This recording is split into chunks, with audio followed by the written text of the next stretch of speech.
ડભોઈમાં milestone green વડોદરાના સહયોગથી કૃષિ સેમિનારનું આયોજન કરવામાં આવ્યું હતું। પ્રાકૃતિક ખેતી વિશે ખેડૂતોને માર્ગદર્શન આપવામાં આવ્યું હતું। અગાઉની સરકારોની કેટલીક ખેતી સંબંધિત નીતિઓને કારણે અને વધુ ઉત્પાદન મેળવવા ખેડૂતો પોતાની જમીનમાં રસાયણો નાખ્યા વર્ષો બાદ જમીનની ફળદ્રુપતા ઘટી ખેતરમાં નખાતા રસાયણો સ્વાસ્થ્ય માટે પણ હાનિકારક હોય છે। રહિત ક્રાંતિના નામે જમીનોના રસાયણ નખાયા જેના આજે દુષ્પરિણામો સામે આવી રહ્યા છે। ભારત સરકાર પણ હવે પ્રાકૃતિક ખેતી તરફ ખેડૂતો વળે અને ખેતી કરે તેવો આગ્રહ રાખી રહી છે।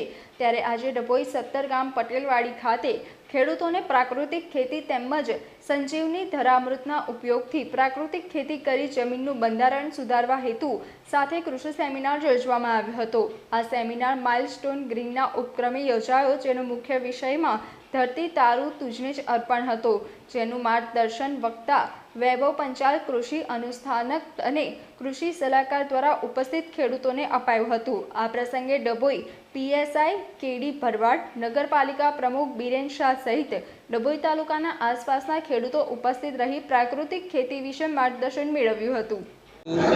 બાયોગેસ પ્લાન્ટ માઇલસ્ટોન વડોદરા થકી આજે એક કાર્યક્રમની અહીંયા રજૂઆત કરવામાં આવી હતી, જે ડભોઈની અંદર આજે આ એક કાર્યક્રમ હતો, જેની અંદર ઓર્ગેનિક ખેતી કરવા માટે, પ્રાકૃતિક ખેતી કરવા માટે ખેડૂતોને જે એક ટ્રેનિંગ પ્રોગ્રામનું આયોજન કર્યું, જેની અંદર ઘણા બધા ખેડૂતોએ બહુ રસ દાખવી અને એની અંદર પોતાનો ઇન્ટરેસ્ટ લીધો।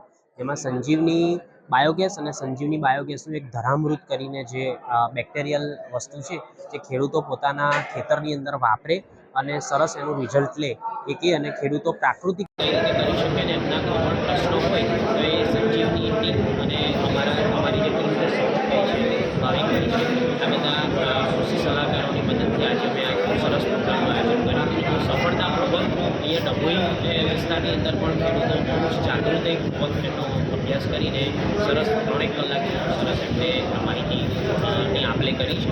એટલે આ એક બહુ સારી અને કહેવાય કે સજીવ ખેતી માટેની એક બહુ સારી વાત છે। ધન્યવાદ।